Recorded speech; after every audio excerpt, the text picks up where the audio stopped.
3 të vdekur dhe 1 plagosur është bilanci i 2 aksidenteve të ndodhura brenda pak orëve. Aksidenti i parë shënuar në aksin Korç-Pogrades në fshatin e quajtur Çiflik, gjatë orëve të natës të së dielës.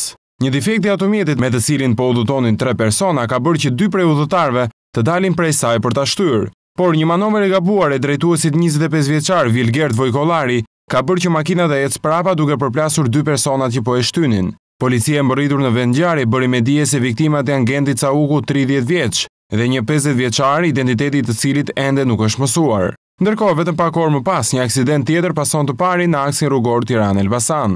Një grua ka humbur jetën ndërsa një burrë është plagosur si pasojë e daljes nga rruga e automjetit. Policia ende nuk ka bërë të mundur identifikimin e viktimës dhe të plagosurit, pasi këta të fundit nuk posedonin një mjet identifikimi me vete. Paraprakisht mendohet që shkak për këtë aksident të ketë qenë shpejtësia tej masave të lejuara. Ndërkohë që ka nisur hetimet për zbardhjen e ngjarjes, identifikimin e të lënduarve si edhe shkakun e aksidentit.